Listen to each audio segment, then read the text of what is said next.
ఇప్పుడు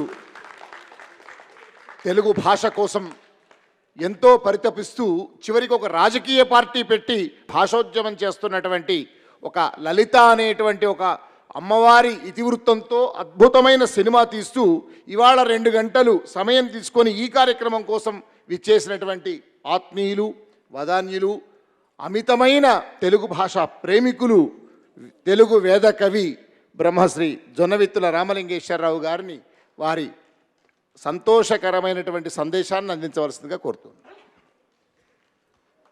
సభా సరస్వతికి నమస్కారం. బృహద్విసహస్రావధాని అవధాన సరస్వతి స్వరూపం మాడుగుల నాగఫణి శర్మ గారికి,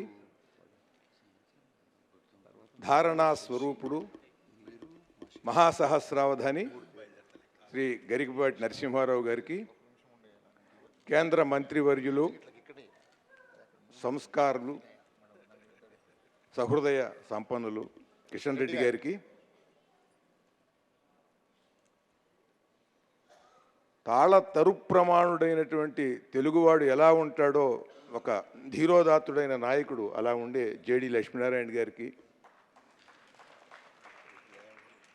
సాంప్రదాయం కోసం సంస్కృతి కోసం నిలబడి ప్రచారము పోరాటము చేసేటువంటి మా బంగారయ్య శర్మ గారికి, అనంతలక్ష్మి గారికి, పెద్దలందరికీ నమస్కారం. దాదాపు 10 అవుతోంది. హనుమంతుడిని విందుకు పిలిచి రేగుపండు పెట్టినట్టుగా ఉంది నాకు ఇప్పుడు మీరు ఈ సమయం ఇవ్వటం.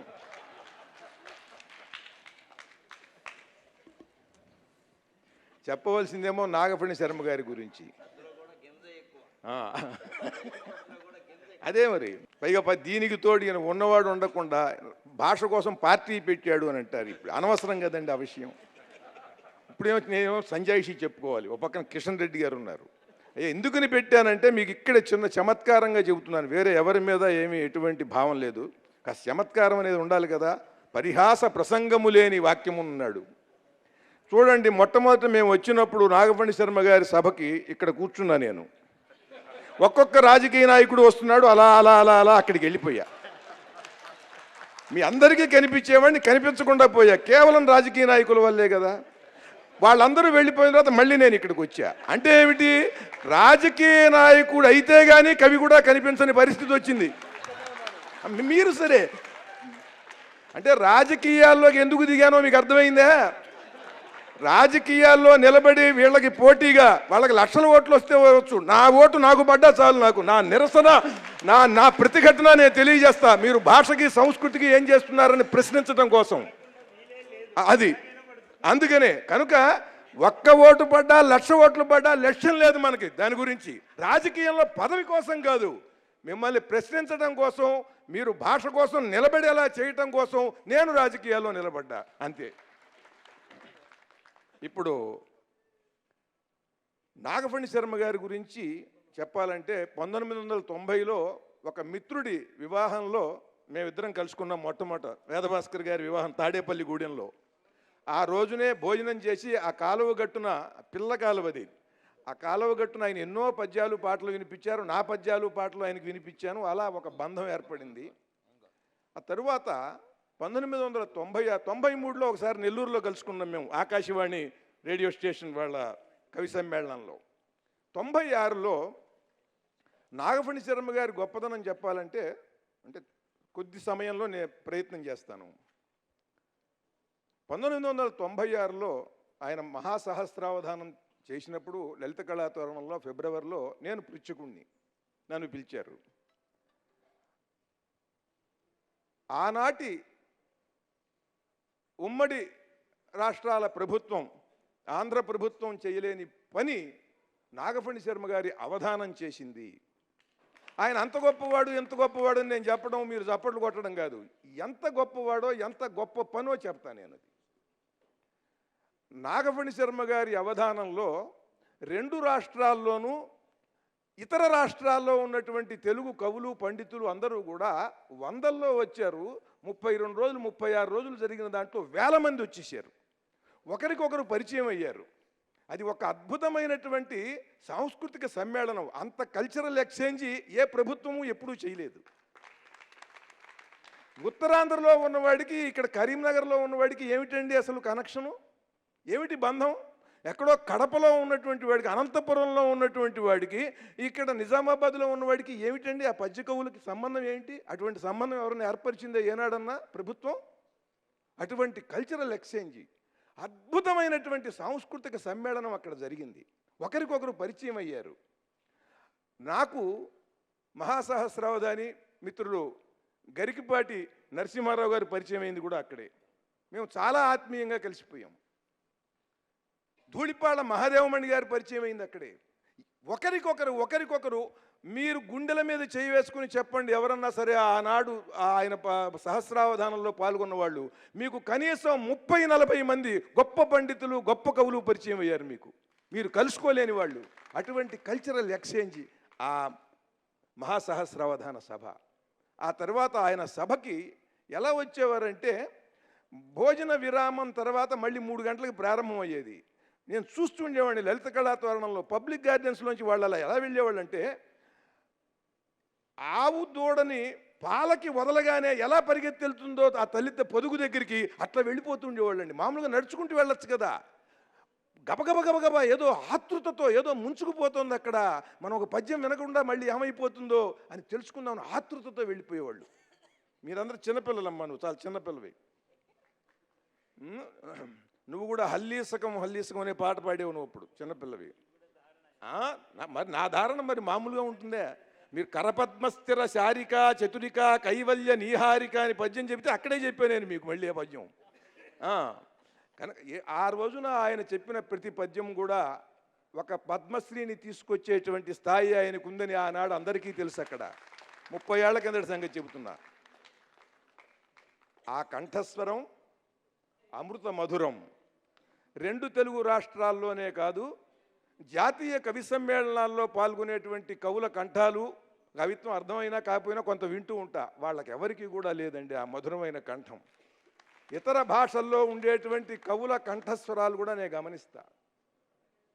ఈయనలో ఉన్నటువంటి ప్రత్యేకత ఏమిటంటే, ఏ కవికి లేనటువంటిది, ఎవరి గొప్పదనం వారిదే. అమ్మవారు తీవ్రతత్వం సరస్వతి తీవ్రంగా వస్తుంది ఒకళ్ళలోంచి, తీక్షణ ఇంకా తీక్షణంగా వస్తుంది ఒకళ్ళలోంచి, శ్రావ్య ఒకరిలోంచి శ్రావ్యంగా వస్తుంది. ఆ శ్రావ్య సరస్వతి ఆయన కంఠంలో కొలువై ఉంది. శ్రావ్యత్వము, మాధుర్యము, సౌందర్యము, సమ్మోహనత్వము, ప్రసన్నత్వము, ఉన్నతత్వము అన్నీ కలగలిసింది నాగఫణి శర్మ గారి పద్యం. ఈ ఆరిటిలో ఏ గుణమైనా సరే లేదు అని ఎవడన్నా చెప్పగలడా? అది ఎంత స్థాయిలో ఉన్నదో వర్ణించి చెప్పాలే తప్ప, ఈ 6 గుణాలు ఉన్నటువంటి మరొక్క కవిని మీరు ఎక్కడైనా చూశారా? మన భాషలోనే కాదు పరభాషలో అయినా సరే మీకు తెలిసిన వాళ్ళు ఎవరన్నా ఉన్నారా? చూడండి, ఒక్కొక్కడిని ఒక్కొక్క రకంగా అనుగ్రహిస్తుంది అమ్మవారు. ఈయన్ని అన్ని రకాలుగా అనుగ్రహించింది. దీనితో పాటుగా ఆ సౌందర్యం కవిత్వంలోనూ కంఠస్వరానికి మాత్రమే కాకుండా రూపానికి కూడా సిద్ధించింది. రూపానికి సౌందర్యం ఉంటే సరిపోదండి, మాటలో వాక్కుకి ఆ ప్రసన్నత ఉన్నది. ఎటువంటి సందర్భంలో కూడా చమత్కార లౌల్యం లేకుండా ఔన్నత్యం దృష్టిలో పెట్టుకుని పద్యం చెబుతాడే తప్ప ఎక్కడా కూడా చమత్కారం కోసం ఒక్క మెట్టు కూడా దిగనటువంటి ప్రత్యేకమైన విశిష్టమైన వ్యక్తిత్వం నాగఫణి శర్మ గారిది. చమత్కారంగా అనవచ్చు ఆ సందర్భంలో, అనడు. ఆ తపస్సు ఉంది చూసారా, అది ఉపాసన అంటున్నారు. అది ఉపాసన అనను నేను, సాధన జరుగుతుంది ఒకడికి, యోగ సాధన. దాని తరువాత ఉపాసన ఇవన్నీ ఉంటాయి. కానీ ఆ స్థితులన్నీ దాటి ఒక తపస్వి స్థాయిలోకి వెళ్ళిపోయాడు. అందుకనే నేను ఆయన పద్యం గురించి చెబుతూ, మహాసహస్రావధాని నాగఫణి నమస్సులు, నీ కవితను ప్రశంసింప పెల్లుబికెను వచస్సులు, మహాసహస్రావధాని నందనవన పారిజాత దళమో నీ గళమో, నందనవన పారిజాత దళమో నీ గళమో శతానేక జన్మ తపఫలమో వరమో మహాసహస్రావధాని. శతానేక జన్మల ఫలం తప్ప ఆ గళం ఇంకొకరికి రాదండి. అది దానికోసం ప్రత్యేకమైనటువంటి తపస్సు చేయాలి. కంఠస్వరం కోసం, కంఠస్వరం కోసం తపస్సు మాత్రమే కాదు, అది రాగయుక్తంగా వెలువడాలి అని అంటే తన కవిత్వం దానికి ప్రత్యేకమైనటువంటి తపస్సు కావాలి. రాగయుక్తంగా కవిత్వం చెప్పడం సరే, దాంట్లో గాంభీర్యం ఉండాలి, డొల్లగా ఉండకూడదు. కవిత్వం రసస్నిగ్ధంగా ఉండాలి, అది అందరికీ కూడా ప్రసన్నంగా ఉండాలి. ఆ వైఖరి వెలువడేటువంటి విధానం, ఆ వాక్కు చాలా ప్రసన్న మధురంగా ఉంటుంది, గంభీరంగా ఉంటుంది, ఔన్నత్యంతో ఉంటుంది, మధురంగా ఉంటుంది, పరమ సౌందర్యభరితమైనటువంటి భావాలతో శబ్దాలతో ఉంటుంది. ఇది నాగఫణి శర్మ గారి ప్రత్యేకత. ఏమి ధారనయాగార ధీగభీర రసాకార, ఒక రసాకారంలా, ఒక రసస్వరూపుడులాగా కనిపిస్తాడు. ఇటువంటి భావం కొంతమంది అనుభూతి చెంది చెప్పగలరు, కొంతమంది చెప్పలేరు. కానీ అక్కడ ఉన్న సభాసదులందరికీ కూడా కలిగిన అనుభూతి మాత్రం అదే. ఆ తరువాత ఆయన రాసిన విశ్వభారతం కావ్యం చూస్తే వాల్మీకి రచనలో ఉన్నటువంటి పోకడలు ఛందస్సులో, ముఖ్యంగా సుందరకాండలో పరమాద్భుతమైనటువంటి పోకడలు పోయాడు ఆయన. అటువంటి పోకడలతో శ్లోకం చెప్పిన వాళ్ళని నేను చూడలా. అది శ్రద్ధర అయినా, వసంత తిలకమైన, పంచచామరమైన, శార్దూలమైన, ఏ వృత్తమైనా సరే ఆ సంస్కృతంలో అలా వచ్చింది అంటే అది అంత పరమ మధురంగా ఉంటుంది. అంతే పరమ మధురంగా అదే ఓజో గుణంతో తెలుగులో పద్యం ఉంటుంది. ఇటువంటి స్థితి నేను ఎవరిలోనూ చూడలేదు. నేను అందరి పళ్ళకి మోసా, ఏంటి నేను పెద్ద పోయింది. నేను మీ అందరికీ తెలుసు, ఏ కవికి ఏ పండితుడికి ఎక్కడ సన్మానం జరిగినా నన్ను పిలుస్తారు. దర్శనం శర్మ గారు మీకు తెలుసు, నేను వచ్చి అందరికీ కూడా మొట్టమొదట నాదే. అవునా? అవును. ఎందుకనంటే వాళ్ళల్లో వాళ్ళని చూడటంలో నేను వాళ్ళని ఆవహించిన సరస్వతిని చూస్తున్నా. ఆ రోజున నేను 30 ఏళ్ల కిందట ఆయన మీద చెప్పిన పద్యం చెప్పి నేను సెలవు తీసుకుని, ఎందుకంటే ఆయన గురించి ఎంతన్నా చెప్పచ్చు. చాలా గొప్ప విశేషమైనటువంటి వ్యక్తిత్వం అండి. అటువంటి వ్యక్తిత్వం ఉన్న వాళ్ళని ఇంకొకరిని చూడం. ఎవరితోన్నా సరే ఎట్టి పరిస్థితుల్లోనూ కూడా, క్లిష్టమైన పరిస్థితులు కూడా మేము చాలా వాటిని ఎదుర్కొన్నాం. మేము ఆయన అధికార భాషా సంఘ అధ్యక్షుడిగా ఉన్నప్పుడు, నేను అధికార భాషా సంఘ సభ్యుడిని. ఢిల్లీలో మేము అనేక, హైదరాబాదులో 18 నగరాల్లో సభలు చేసాం. ఆ సభల్లో ఎదురైనటువంటి, అంటే మాకు అది కొత్త, మాకు దాని ఏంటంటే రాజకీయ అంశాలతో ముడిపడి ఉంటుందన్నమాట. అక్కడ సభ చేయాలంటే అందరినీ పిలవాలండి. జడ్పీ చైర్మన్ వాళ్ళని పిలవాలి, వీళ్ళని పిలవాలి, వీళ్ళని మీకు తెలియదు కాదు కదా. ఎవరిని పిలవకపోయినా మమ్మల్ని పిలవలేదు అంటారు, పిలిస్తే రారు. పిలవకపోతే కార్డులో పేరగిపోతే మాత్రం వాళ్ళకి బాధ కలుగుతుందండి. వాళ్ళు మేము అని గుర్తొస్తుంది వాళ్ళకి, మనం పిలిస్తే రారు. ఇటువంటివన్నీ చూసి ఈ క్లిష్ట పరిస్థితుల్లో కూడా నేను ఆందోళన చెందేవాడిని, నేను ఆవేశపడేవాడిని. ఆయన, ఏమండి జొన్నవిత్తుల వారు, ఎందుకండి, ఏం కాదండి, అమ్మవారు ఉంది, ఏం వారే వస్తారు, ఏం అనుకున్నారా, అనుకోనండి, ఏం పోయింది, మనం చేసేది చేద్దాం అనేవాడు. నవ్వుతూ ప్రసన్నంగానే ఉండేవాడండి. అది ఆయనలో గొప్పతనం. ఆ రోజున 30 ఏళ్ల కిందట ఆయన మీద చెప్పిన చాలా పద్యాలు చెప్పాను. ఒక పద్యం చెప్పి నేను సెలవు తీసుకుంటా.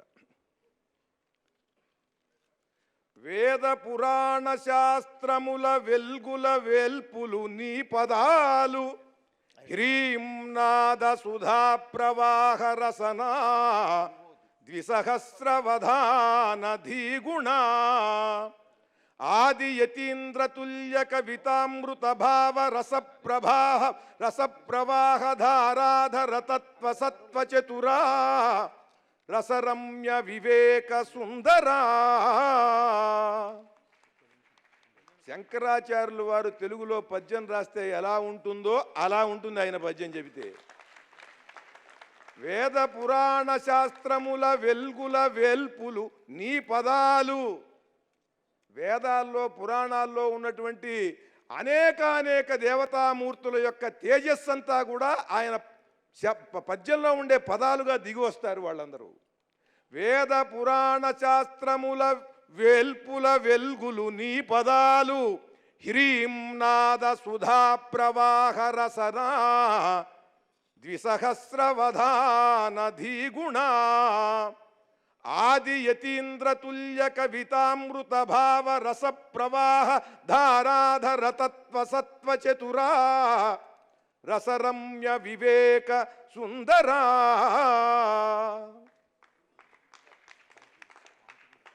ఈయన అవధానంలో ఒక్కొక్క పద్యం చెబుతుంటే ఒక్కొక్క పండితుడికి ఒక్కొక్క రకంగా దాంట్లో భావం స్ఫురించి దాన్ని విశ్లేషించి వివరిస్తుంటే అదంతా కూడా ఒక పరమాద్భుతమైనటువంటి ఒక సారస్వత రసలోకం. అది ఆ స్థితిని ఇంకెక్కడా కూడా చూడలేదు నేను. ఆయన దృఢమైనటువంటి ఆయురారోగ్యాలతో ఇటువంటి దివ్యమైనటువంటి కవిత్వాన్ని ఈ జాతికి అందించాలని కిషన్ రెడ్డి గారి వంటి దృఢమైన నిశ్చయ జ్ఞానం కలిగినటువంటి నాయకులు ఇటువంటి మహాకవులకి మహావధానులకి వెన్నుదన్నుగా ఉంటూ వీరి ద్వారా సమాజానికి పరమాద్భుతమైనటువంటి సాంస్కృతిక భాషా చైతన్యాన్ని కలిగించే ప్రయత్నం చేసి అటువంటిది ఏదన్నా కల్పించాలని కోరుతున్నా. ఎందుకంటే రాజకీయ నాయకులు అంటే మీరని కాదండి, సహజంగా ఎలా ఉన్నదంటే ఇవాళ పరిస్థితి బాగా సమర్థుడికి ఒక బిరుదో పదవో ఇచ్చేస్తున్నారు. ఇక వాడు మాట్లాడు, వాడి అభిమానులు ఎవరు మాట్లాడరు, అంతే అయిపోయింది. భాష గురించి ఎవడు మాట్లాడు, పేడదిలిపోయింది అంతే. వాళ్ళు చేసుకుని వెళ్ళిపోతున్నారు. అన్ని రాష్ట్రాల్లో పరిస్థితి ఎట్లా ఉంది. నేను తెలుగు మాత్రమే కాదు, 14 ఏళ్ళు నేను తమిళనాడులో ఉన్నా, కన్నడలో ఉన్నా. మనకి వాళ్ళు చాలా గొప్పవాళ్ళు, వీళ్ళు చాలా గొప్పవాళ్ళు అనిపిస్తుంది. కానీ లోతుకెడితే నాకు అక్కడ తమిళ పండితులు, కన్నడ పండితులు నాకు తెలుసు. అందరూ మాతృభాష గురించి అశ్రద్ధ చేస్తున్నారు, మనం మాత్రమే కాదు. కనుక మన నాయకులు సంతోషించవచ్చు ఇక్కడ వాళ్ళు ఈ విషయం తెలిసిన తర్వాత. అంటే మీకు తోడున్నారు పక్క రాష్ట్రాల్లో కూడా. మేక్ ఇన్ ఇండియా అంటున్నాం మనం. కొత్తగా ఏం క్రియేట్ చేయక్కర్లేదు. భాషని ఉన్నది వేల సంవత్సరాలుగా ఉన్నది. అమృత భాండాలు ఉన్నాయి భాషలో. ఒక్కొక్క కవి ఒక్కొక్కటి సృష్టించాడు. అట్లా ఈ కాలంలో నాగమణి శర్మ గారి గురించి చెప్పుకోవాలనంటే ఇంకొక నిమిషం చెప్పేసి నేను విరమిస్తాయి. చెప్పవలసిన అంశం ఎందుకనంటే పెద్దలు సహృదయంతో స్పందించి అట్టడుగు మనిషి బాధల దగ్గర నుంచి అన్నీ పట్టించుకునేటువంటి వాడు ఆయన కిషన్ రెడ్డి గారు. అందుకని చెబుతున్నా, 1978లో నేను భాషా ప్రేరణ చదువుతున్నా. మీరు ఈనాడులో పనిచేశారు. ఆ పత్రికలో ఉన్న వెతికిస్తే మీకు తెలుస్తుంది. 1978లో బాక్స్ కట్టి వేశారు, బస్టాండులో ముష్టెత్తుతున్న అష్టావధాని అని. మంగళగిరి బస్టాండులో, అయ్యా నేను అష్టావధానాలు కూడా చేశాను, తెలుగు మాస్టర్ని, రిటైర్ అయ్యాను, నాకు ఏమీ రావట్లేదు, మీరు ఏదైనా సాయం చేయండి అని ఆర్టీసీ బస్సుల్లో వెళ్ళేవాడని ఒక ఆయన అర్థిస్తున్నాడని రాశారండి దాంట్లో. అది చదివిన తర్వాత ఎవడన్నా భాషా ప్రేరణ చదివాడన్నా అవధానం చేయాలనుకుంటాడా?